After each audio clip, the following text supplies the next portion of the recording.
사랑하는 성도 여러분, 그리고 진리의 말씀을 사모하는 모든 분들께 하나님의 평강이 함께 하시기를 기도합니다.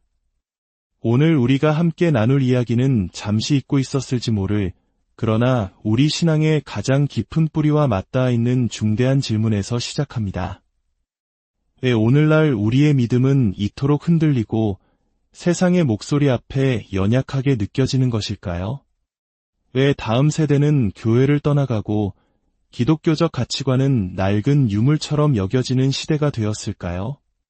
이 깊은 영적 고민에 대한 답을 찾아가는 여정을 시작하기에 앞서 이 말씀이 여러분의 마음에 울림을 준다면 구독과 좋아요를 통해 이 생명의 말씀이 더 널리 퍼져나갈 수 있도록 동역해 주시길 부탁드립니다.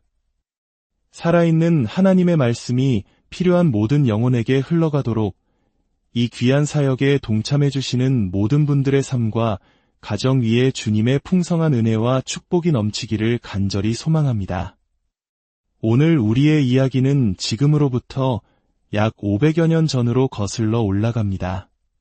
1517년 10월 31일 독일의 비텐베르크 성교회문 앞에 한 용감한 신학자이자 수도사였던 마르틴 루터가 95개조 반박문을 내걸었습니다. 그는 당시 교회가 가르치던 그릇된 교리들에 맞서 오직 성경, 오직 믿음, 오직 은혜를 외쳤습니다. 그의 외침은 단순히 한 개인의 목소리가 아니었습니다. 그것은 잠들어 있던 유럽 전역의 영혼을 깨우고 교회를 다시 하나님의 말씀이라는 반석 위에 세우고자 했던 거룩한 몸부림이었습니다. 이것이 바로 우리가 기억하는 종교개혁의 시작이었습니다. 루터가 제가 여기 섰나이다. 나는 달리 할 수 없습니다.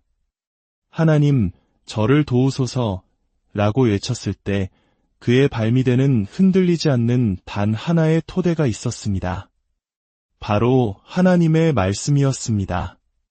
그리고 오늘 500년이 지난 지금 저는 우리에게 새로운 종교개혁이 필요하다고 감히 말씀드리고자 합니다.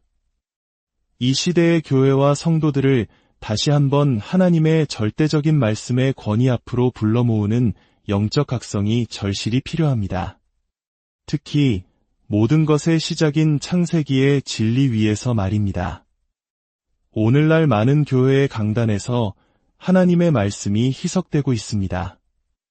세상의 가치관과 타협하며 동성 결혼이나 낙태와 같은 비성경적인 문제들을 용납하는 목소리가 커지고 있습니다. 예배는 점점 더 인간적인 즐거움을 추구하는 엔터테인먼트처럼 변해가고 말씀의 깊이보다는 감정적인 만족을 좇고 있습니다. 이러한 현상은 구약의 예레미야 선지자가 하나님의 백성을 향해 외쳤던 경고를 떠올리게 합니다. 예레미야 2장 13절에서 하나님께서는 이렇게 말씀하십니다. 내 백성이 두 가지 악을 행하였나니 곧 그들이 생수의 근원되는 나를 버린 것과 스스로 웅덩이를 판 것인데 그것은 그 물을 가두지 못할 터진 웅덩이들이니라. 생수의 근원, 즉 살아있는 하나님의 말씀을 버리고 인간의 생각이라는 터진 웅덩이를 파고 있는 것입니다. 물을 담지 못해 결국 우리 영혼을 메마르게 할 뿐인 인간의 지혜와 이론을 의지하고 있습니다. 이 영적 전쟁은 사실 새로운 것이 아닙니다. 인류의 역사가 시작된 에덴 동산에서부터 계속되어 온 싸움입니다. 창세기 2장과 3장을 보면 이 전쟁의 본질이 무엇인지 명확히 알 수 있습니다. 세상에는 수많은 종교가 있는 것처럼 보이지만 궁극적으로는 단 2개의 종교만이 존재합니다. 바로 하나님의 말씀을 따르는 종교와 사람의 말을 따르는 종교입니다. 하나님께서는 아담에게 분명히 말씀하셨습니다. 동산 각종 나무의 열매는 내가 임의로 먹되 선악을 알게 하는 나무의 열매는 먹지 말라. 내가 먹는 날에는 반드시 죽으리라. 이것은 하나님의 명령이자 그분의 말씀에 대한 순종을 요구하는 것이었습니다. 그러나 사탄은 하와에게 다가와 이렇게 속삭입니다. 하나님이 참으로 너희에게 동산 모든 나무의 열매를 먹지 말라 하시더냐? 여러분, 주목하십시오. 인류 역사상 첫 번째 공격은 하나님의 말씀 그 자체를 향한 것이었습니다. 말씀을 의심하게 만들고 불신하게 만드는 것이 사탄의 가장 오래되고 가장 효과적인 전략입니다. 그리고 그는 이렇게 유혹합니다. 너희가 그것을 먹는 날에는 너희 눈이 밝아져 하나님과 같이 되어 선악을 알 줄 하나님이 아심이니라. 즉 하나님의 말씀을 버리고 너 자신의 판단을 믿으라는 것입니다. 내가 너 자신의 하나님이 되라는 유혹입니다.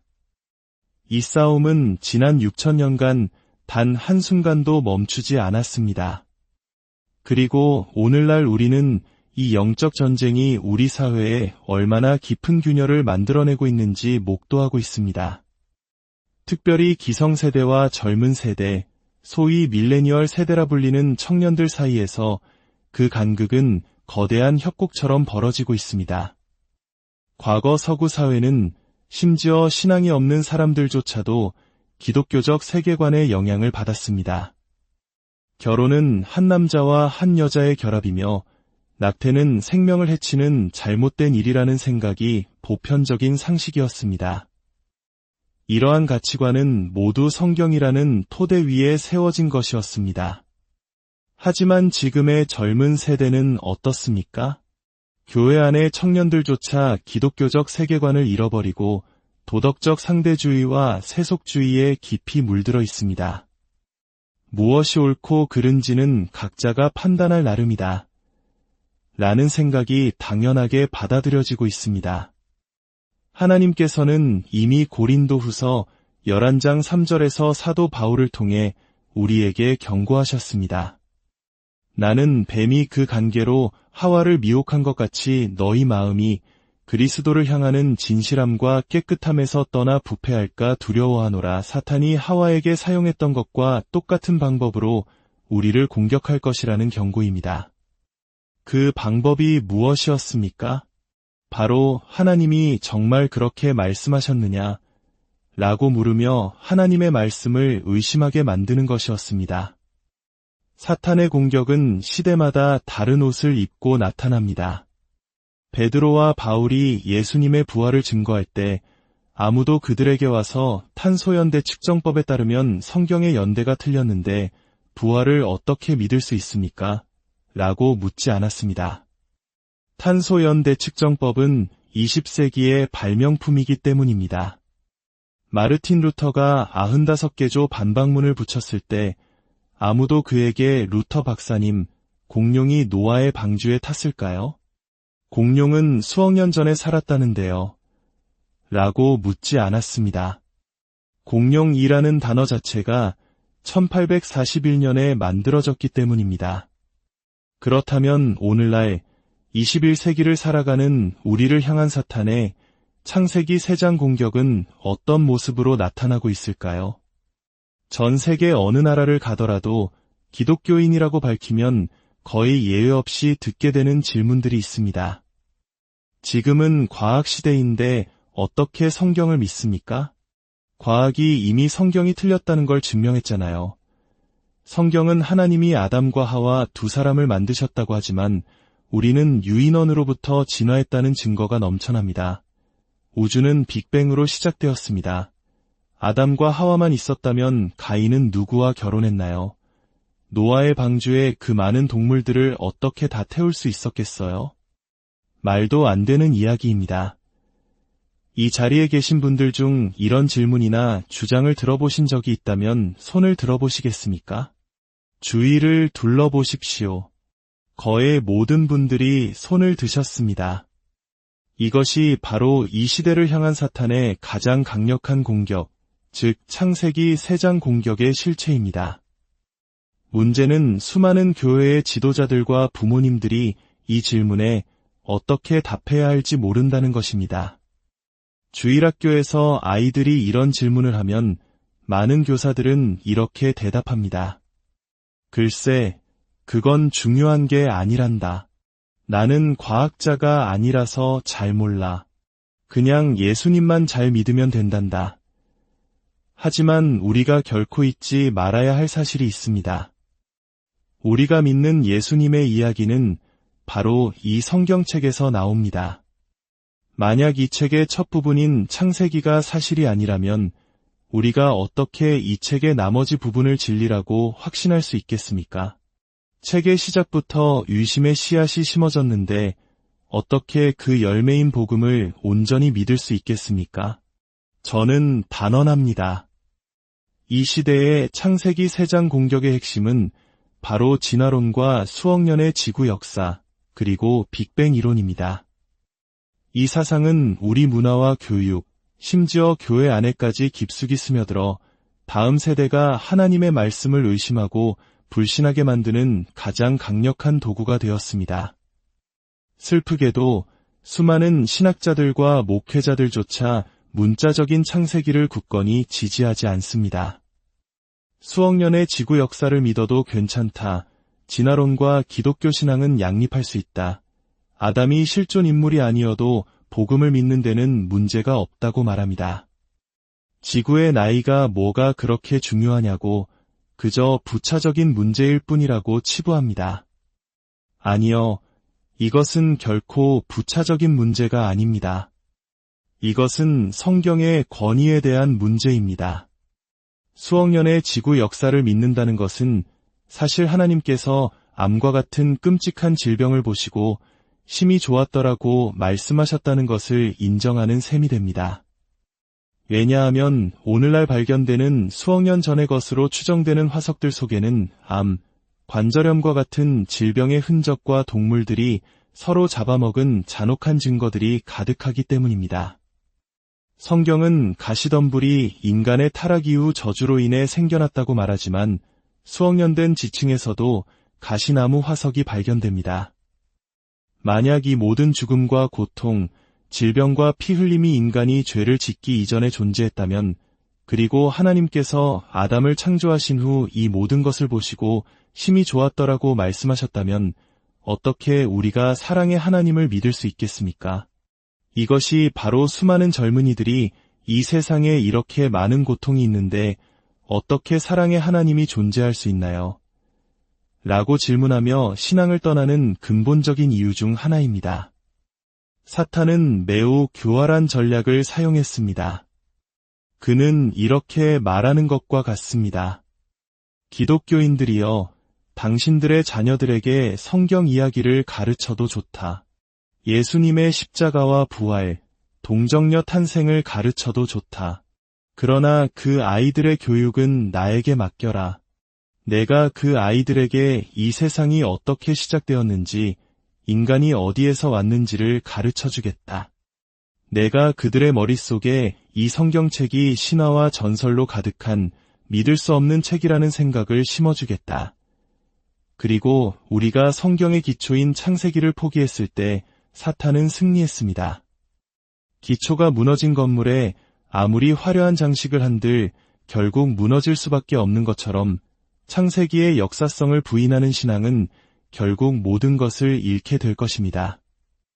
이것은 단순히 이론적인 이야기가 아닙니다. 우리가 오늘날 직면한 모든 사회적 문제들은 이 기초의 붕괴와 직접적으로 연결되어 있습니다. 결혼의 문제를 생각해 봅시다. 동성 결혼이 왜 잘못되었습니까? 그 답은 창세기에 있습니다. 하나님께서는 자신의 형상대로 사람을 창조하시되 남자와 여자로 창조하셨습니다. 그리고 남자가 부모를 떠나 그의 아내와 합하여 둘이 한 몸을 이룰 것이라고 선언하셨습니다. 예수님께서도 결혼에 대한 질문을 받으셨을 때 창세기 1장과 2장의 말씀을 인용하시며 사람을 지으신 이가 본래 그들을 남자와 여자로 지으시고 이러므로 남자가 그 부모를 떠나서 아내에게 합하여 그 둘이 한 몸이 될지니라고 말씀하셨습니다. 결혼의 정의는 인간이 만든 것이 아니라 창조주 하나님께서 제정하신 것입니다. 만약 창세기가 역사가 아니라면 결혼을 남자와 여자의 결합으로 제한할 근거는 사라집니다. 낙태 문제는 어떻습니까? 세속적인 관점에서는 원치 않는 고양이 새끼를 처리하는 것과 원치 않는 아이를 지우는 것 사이에 본질적인 차이가 없다고 말할 수 있습니다. 그러나 성경은 인간이 동물이 아니라 하나님의 형상으로 창조된 특별한 존재라고 선언합니다. 수정되는 그 순간부터 인간은 100% 인간이며 하나님의 형상을 지닌 존귀한 존재입니다. 따라서 낙태는 단순한 유료 행위가 아니라 하나님의 형상을 파괴하는 살인 행위입니다. 인종 차별 문제 역시 마찬가지입니다. 진화론적 세계관은 인종 간의 우열이 있다는 사상적 토대를 제공했지만 성경은 모든 인류가 아담과 하와 그리고 노아의 가족으로부터 나온 한 혈통, 한 가족임을 분명히 말합니다. 피부색의 차이는 멜라닌 색소의 양에 따른 것일 뿐 생물학적으로 인종이라는 구분은 존재하지 않습니다. 교회는 이 진리를 세상에 선포하며 인종차별에 맞서 싸우는 선두에 섰어야 했습니다. 이 모든 문제의 뿌리는 하나입니다. 하나님의 말씀을 우리의 삶과 세계관의 절대적인 기초로 삼느냐, 아니면 인간의 이성과 경험을 기초로 삼느냐의 싸움입니다. 우리가 자녀들에게 하나님의 말씀이라는 굳건한 토대를 세워주지 않고 세상이 가르치는 모래성과 같은 지식 위에 신앙의 집을 짓도록 방치한다면 그 결과는 비참할 수밖에 없습니다. 젊은이들이 교회를 떠나는 것은 당연한 기결입니다. 그들은 세상에서 배운 수많은 과학적 사실들과 교회에서 배운 성경 이야기 사이에서 혼란을 겪다가 결국 성경은 믿을 수 없는 책이라는 결론에 이르게 되는 것입니다. 그렇다면 우리는 무엇을 해야 합니까? 우리는 우물을 다시 파는 사람들이 되어야 합니다. 창세기 26장을 보면 이삭이 그의 아버지 아브라함이 팠던 우물을 블레셋 사람들이 흙으로 메워버리자 그 우물들을 다시 파는 장면이 나옵니다. 과거 우리 신앙의 선배들은 하나님의 말씀이라는 깊은 우물을 파서 생수가 흘러넘치게 했습니다. 그러나 세속주의라는 블레셋 사람들이 진화론과 도덕적 상대주의라는 흙으로 그 우물을 메워버렸습니다. 그 결과 우리 사회는 영적으로 메말라가고 있습니다. 우리의 사명은 바로 이삭처럼 그 메워진 우물들을 다시 파는 것입니다. 우리 자녀들과 다음 세대에게 하나님의 말씀이 왜 진리인지, 창세기가 왜 문자 그대로의 역사인지를 변증하고 가르쳐야 합니다. 세상의 공격적인 질문들에 대해 명확하고 논리적인 답변을 제시하며 그들의 의심을 해소해 주어야 합니다. 이것이 바로 우리가 시작해야 할 새로운 종교개혁입니다. 이 개혁은 거창한 구호나 프로그램으로 이루어지는 것이 아닙니다. 그것은 바로 우리의 가정에서, 우리의 교회에서 하나님의 말씀을 타협 없이 있는 그대로 믿고 가르치겠다는 결단에서 시작됩니다. 사랑하는 성도 여러분, 더 이상 사탄이 우리의 기초를 허무는 것을 방관해서는 안 됩니다. 우리 자녀들을 세상의 가르침에 무방비 상태로 내어주어서는 안 됩니다. 하나님의 말씀, 특히 모든 교리의 기초가 되는 창세기의 진리 위에 굳건히 서서 다음 세대를 진리로 무장시키는 영적 용사들이 되어야 합니다. 마르틴 루터가 500년 전 그러했듯이 우리도 담대하게 외칩시다. 우리는 하나님의 말씀 위에 섭니다. 우리는 달리 할 수 없습니다. 이 거룩한 부르심에 함께 동참하여 메마른 이 땅에 다시 한번 진리의 생수가 강물처럼 흐르게 하는 위대한 부흥의 통로로 쓰임받는 저와 여러분이 되기를 주님의 이름으로